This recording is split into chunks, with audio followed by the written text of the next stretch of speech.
head on over to Second String, where we talk all other tech. Um, as I mentioned to Terrance earlier, and during the pre-show, I was on the struggle bus this week, um, and so there weren't a lot of, I guess, really interesting tech stories that I found in the few hours that I had to try and get things together to produce the show. But I do know that Terrance is a big Xbox user, and I'm not sure if I don't think I've seen this on your Twitter timeline, but um, Twitter has removed. I think they originally took away some of the third party APIs or links that you could use, um, but they've also increased the fee for companies to use the Twitter API within their own app. So in this particular case for Xbox, apparently you could stream what you were playing on your Xbox, a Not video. stream. You could share the video from your Xbox to your Twitter feed, right? So yeah, so let me break it down.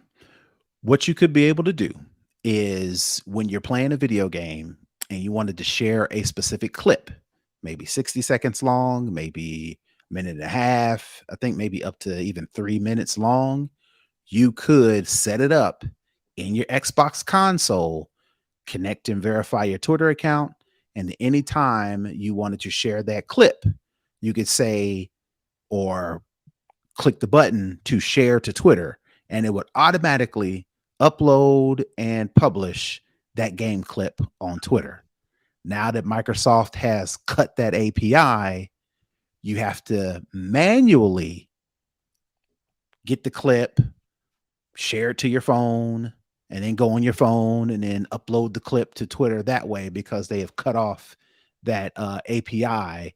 And then I guess if Twitter wants to give its users the ability to do that, they got to pay a high price for the API, which sounds like to me this is in response to Twitter turning off API functionality to allow third party Twitter social media clients like Mhm. Buffer, like bunch of other RSS ones. feeds, people were like All that, super right. upset about those. Yeah.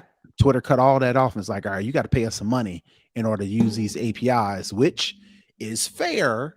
If you capitalist is fair. But again, that kind of rub people the wrong ways because you've been offering up this feature, this service that makes everybody better, makes the whole community better. And now you're being greedy.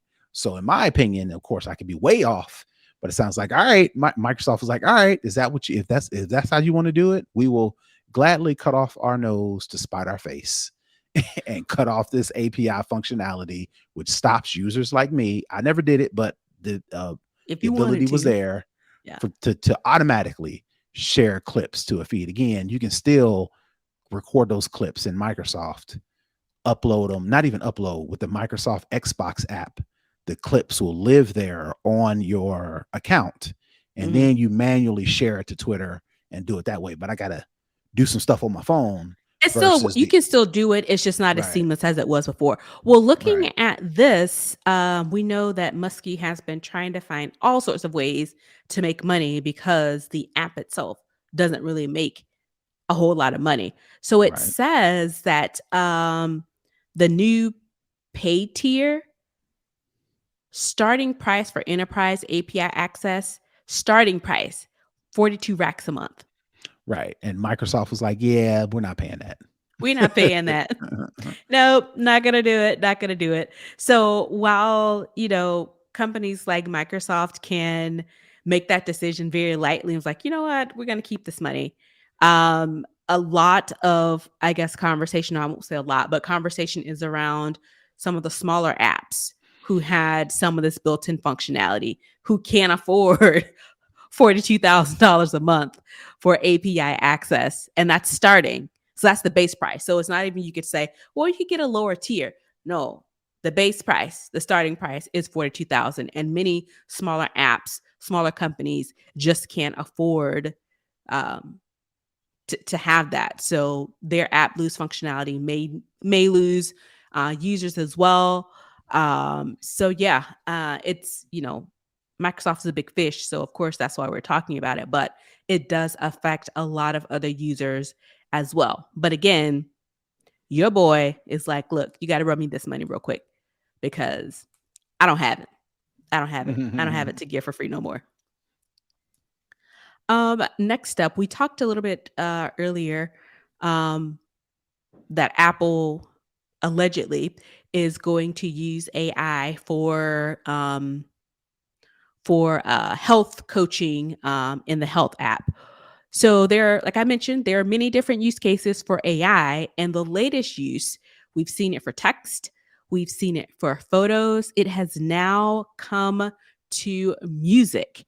An anonymous music producer um, released a song called "Heart on My Sleeve," which is AI generated, but it sounds like actual artist. So it's vocals from trained on Drake and The Weeknd, but it's actually AI. It's not actually Drake's voice. It's not actually The Weeknd's voice, but it's AI generated. But the song went viral and people were really going up for it. I know I saw one on I think I saw it on Instagram. They had Rihanna, which y'all know is one of my faves, singing other people's songs. So they did Cuff It. They did, I think, Kill Bill by SZA. They did a song by Thames. And they sound really, really good. And they sound exactly like her, but it wasn't her and it's not them, but it's AI trained to sound like them. So we all know the Pandora's box that this could potentially open because you got beats, you got voices, and now you're putting it out there for the world. So record companies are going to start coming like, whoa, whoa, whoa, whoa, whoa. You're coming a little bit too close to what we're doing over here. So it's just another way that AI is um, showing itself. Um, outside of what we've seen in the recent months with the text generative AI. So I just want to get your thoughts on the music coming into the AI space. As fake as the music industry is, oh, now y'all got the nerve to draw the line somewhere. The story brings out a good point, and I just wanted to read it. Um, we are, and this is from the Hill that I'm quoting this from. We are okay with auto tune to fix vocal inconsistencies and make a singer's voice sound better. We are okay with lip syncing in concerts. We are okay with some sampling and with unnamed musicians playing instruments. We're okay with ghostwriters and hit making producers. So why are we all of a sudden drawing the line at AI created vocals? And I was like, well, you make a good point because, some of these artists get away with cold blooded murder. They get in the studio and the songs sound one way, and you get them live on tour and they get on stage and you'd be like, what is this? This is not what I I've never thought heard this I was song going to before. hear. Right. Drake was in the middle of an issue with ghostwriting. Mm-hmm. And a lot of people, they try to kick up some dust about that, but ultimately we were okay with it because Drake is this He's popular. superstar, Yeah. yada yada yada, right? It's So okay if we like you. right, right. So the article is bringing up the point that this AI generated music, which isn't fully AI, it's not a whoever put this together is putting some prompts into a open AI form, and the result you spit back is this track. According to the story, a human was needed to bring together the track production, the lyrics, and chord structures. AI assisted in sourcing the raw materials, but the brunt of the labor was in the curation. So I say that to say, I think we are a long ways away from a person pressing a button and the robot or AI or machine learning doing the rest. We Mhm. still got to be heavily involved, similar to how producers are involved in creating a regular track, because you got to Right. fix the dude's voice or fix the artist's voice. You got to sample some songs that may or not have been cleared, and then when they get on stage, which I don't know what's worse, lip syncing or rapping or singing over the actual track playing. I don't know what's worse. To me, So I think they're both. I think the full lip sync to me is worse because at least if you're singing over it, you can kind of hear some of the,